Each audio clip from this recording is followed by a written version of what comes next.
Thank you very much, Suzanne.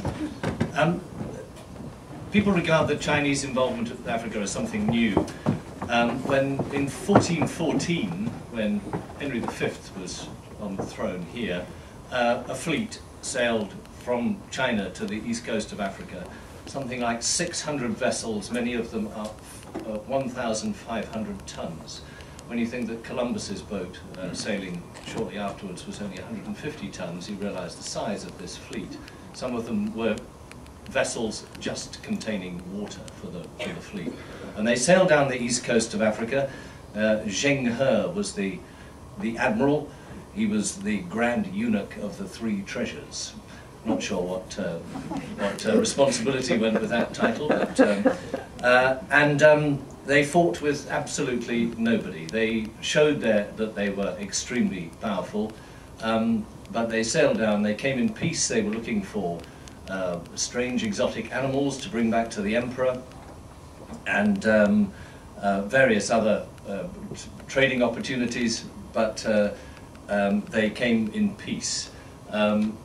Except for one group who decided that they would fight them, even though they could see how strong they were. Guess who they were? The Somalis. They had a fight at Mogadishu. Some things don't change. And then they went away again and never came back. Shortly afterwards, the Portuguese arrived. They smashed up the local trading organizations, and they, from day one, they were fighting wherever they landed.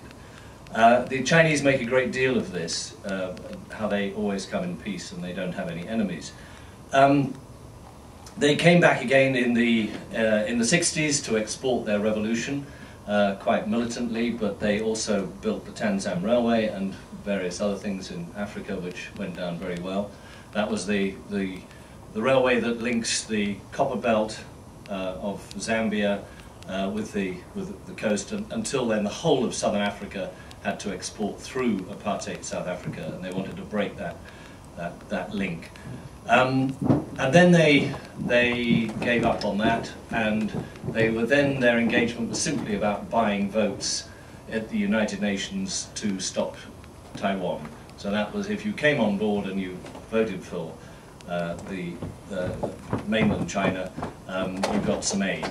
But then they realized what Africa had, which is what they needed, was resources, primarily oil, and they moved into Africa just hugely in about the end of the 90s, 2000, and were beginning to spend vast sums of money there. Their trade has increased 20-fold since 1996. It's now 100 billion, which is still less than the European Union, which is $250 billion.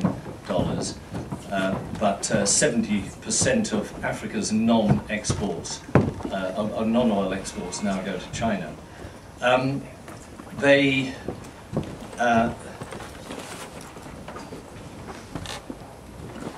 This relationship is very one-sided because China, although we talk about China in Africa, they're very anxious to maintain every African country on a one-to-one basis. They do not recognize, they don't work with the African Union very much, they don't like regional organizations, they like to play divide and rule, having an individual relationship with each country. I think on the plus side, obviously the pushing the prices of Africa's raw materials has done immense good to the continent, but there is a huge downside. They do not recognize, they don't promote democracy, they have this government-to-government relationship. Non-interference is their principle, and therefore they will deal with anybody who has what they want, regardless of the political consequences of it. They've come a cropper, obviously, in Zimbabwe, and they're now taking a distance from Mugabe.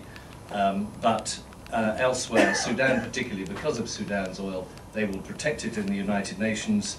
They will not interfere in any way, which means, in reality, supporting the government. Something like 90% of Sudan's small arms come from China, and China openly breaks the UN arms embargo.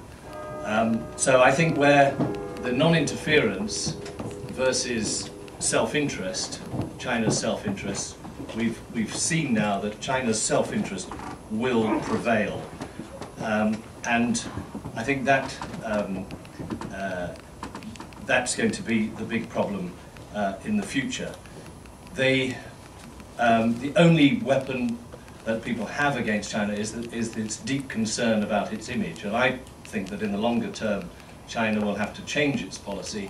Of course they'll have to engage with Africa's politics. If you want to work there, if you want to protect your own investment apart from anything else, you have to know what's going on under the surface and engage with it.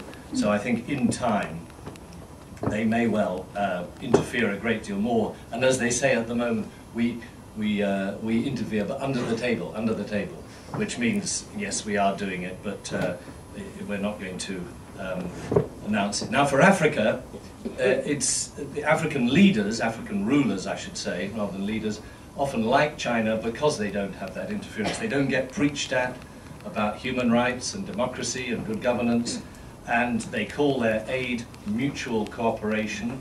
They, Africans, as many of you will know, are very insulted by the sort of image that Geldof and the whole aid industry gives Africa, the starving, helpless, hopeless continent. And China recognizes Africa, on the surface at least, as an equal. And Africans like that, African rulers like it even more, because they invest in Africa, they don't patronize Africa, and they've given African rulers an alternative and the self-confidence to push back against the Washington consensus, against Western countries that still refer to Africa as though, sometimes as though they owned it. I was listening to a former British High Commissioner to Malawi the other day, and he referred to what we are doing. He was reporting on what Malawi was doing, but he referred to it as we, as though Britain was somehow at the centre of this and still kind of owned Malawi. It was an extraordinary sort of performance, and I thought, you know, if you were talking about Chile, if you'd been ambassador in Chile or United States or China, there's no way you would talk like we are doing this and we are doing that. It was just amazing. So I think that's what Africa feels they can escape from, is that relationship, which has become extremely poisoned.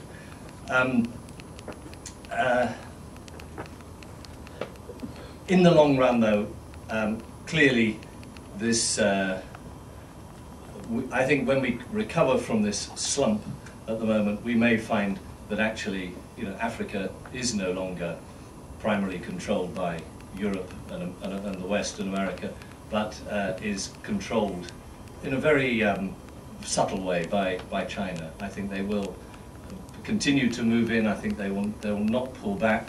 Though I have to say that looking at this is June 2007. It's a briefing from the Center of Chinese Studies at Stellenbosch, and they just do a little weekly thing on what's happening.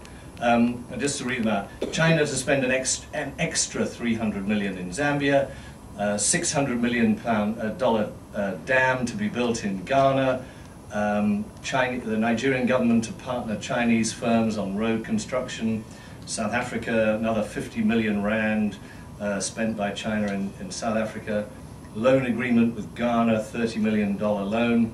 A week ago, their main news is they're holding talks with the Eritrean president, they're leading a delegation to Mozambique, another trade delegation to Cote d'Ivoire, and 2 trains have been exported to Ghana so it's dropped. Their activity has dropped hugely in recent weeks, but they are staying in there, and I think they're there for the long haul. But it is, in the end, it is up to African governments to manage this relationship, and sadly, I think they're not managing them. So I think at the moment, the impact of China on Africa in terms of governance, which is the most important thing, is negative. Thank you very much indeed, Richard.